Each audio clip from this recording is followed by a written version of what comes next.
विज्ञान से जुड़ी नवीनतम वीडियो को देखने के लिए चैनल की सदस्यता लेना ना भूलें और विज्ञान से संबंधित सभी वीडियो पर जानकारी लेने के लिए बेल आइकन जरूर दबाएं।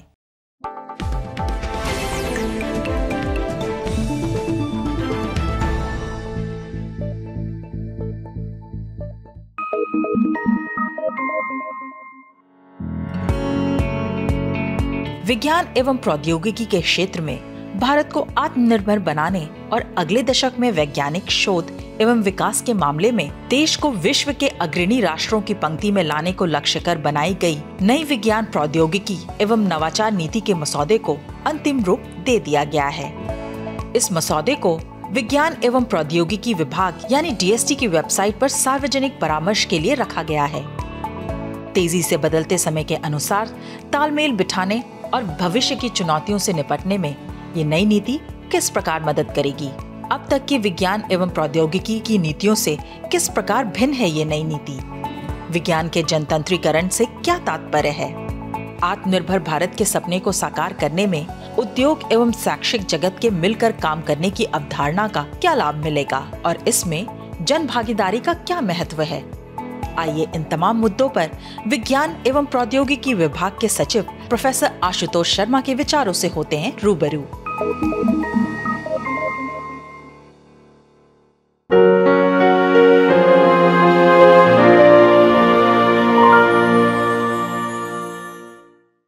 देखिए, ऐसा है कि ये जो भिन्नता है पॉलिसी में वो इस कारण है क्योंकि आज की जो हमारे चैलेंजेस हैं, जो आज की अपॉर्चुनिटी हैं, वो 10 साल पहले जो थी उनसे बहुत भिन्न है।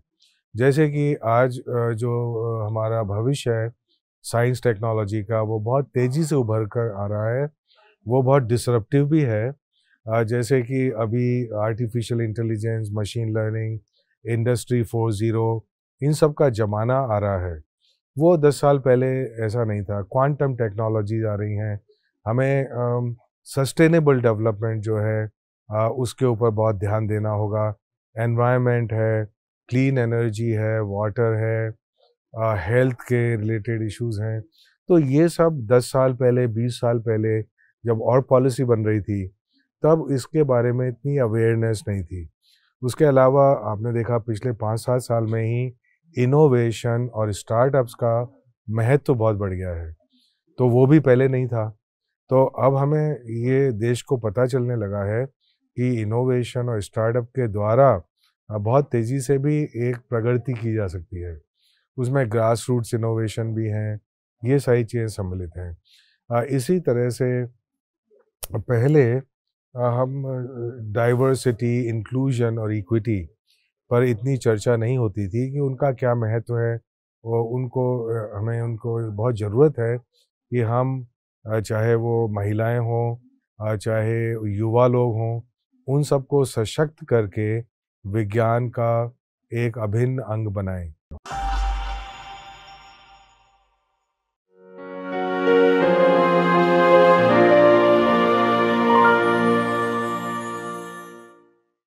ये ऐसा है कि विज्ञान का डेमोक्रेटाइजेशन का मतलब ये है कि विज्ञान खाली वैज्ञानिकों के लिए नहीं है। वैज्ञानिक उसको पैदा करते हैं तो उनका वो रोल है, लेकिन विज्ञान फाइनली उसका उपयोग कौन करता है वो भी इक्वली इम्पॉर्टेंट है।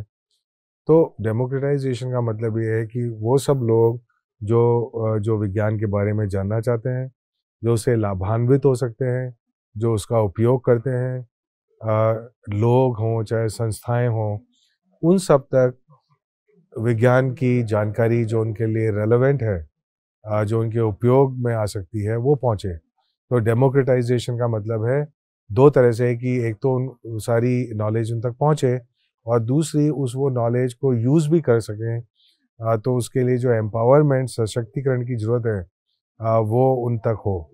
जैसे मान लीजिए, समझिए एक उदाहरण दूँ कि मान लो पंचायत राज है, उनको अपना लोकल मैप बनाना है कि यहाँ पे एक झील कहाँ है, हमारी बाउंड्री कहाँ है, क्या है।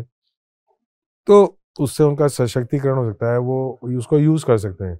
तो क्या हम ऐसा साइंस उन तक पहुँचा सकते हैं कि न केवल सिर्फ करेगी हर चीज़ गवर्नमेंट करेगी, ऐसा नहीं है। उनको सशक्तिकरण हो जाएगा तो वो खुद भी कर सकते हैं। हम उनको अगर ये बता दें कि आप इसका सर्वे और मैपिंग ऐसे कर सकते हैं, आप खुद कर सकते हैं, उनकी ट्रेनिंग कर दें, तो वो खुद करके और उसके द्वारा वो विकास अपना कर सकते हैं।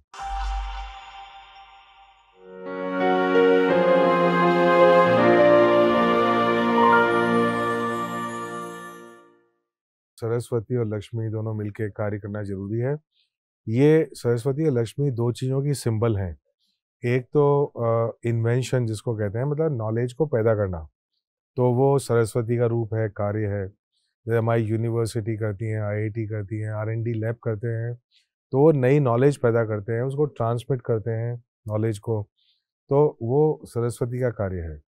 लक्ष्मी का कार्य दूसरा ये है कि वो अगर वो नॉलेज को उपयोग करके और वो खुद को भी सशक्त कर लें, तो वो दोनों साथ कब कार्य करेंगी, जबकि लक्ष्मी को ये लगेगा कि इस ज्ञान का उपयोग करके जो सरस्वती दे रही हैं, उनका सशक्तिकरण भी संभव है लक्ष्मी का। क्योंकि सभी लोग सेल्फिश होते हैं, तो वो क्यों साथ-साथ कार्य करेंगे? जब लक्ष्मी को लगेगा कि मैं ज़्यादा लक्ष्मी पैदा कर सकती हूँ इसके द्वारा, तो उसको कहते हैं नॉलेज इकोनॉमी। तो नॉलेज इकोनॉमी का यही मतलब है कि नॉलेज और इकोनॉमी साथ-साथ कार्य कर रहे हैं और वो जो नॉलेज है, वो इकोनॉमी में बदल रही है। तो इसी तरह से हमारा जो परिप्रेक्ष्य है भारत का, उसमें इसका उदाहरण दिया जा सकता है लक्ष्मी और सरस्वती का। तो लक्ष्मी एक तरह से इंडस्ट्री है, पीएसयूज़ हैं, इन सबको रिप्रेजेंट करती है। तो वो कैसे नॉलेज लाकर उसका उपयोग करें। तो नॉलेज पैदा करना इन्वेंशन होता है और उसका उपयोग करना इनोवेशन होता है।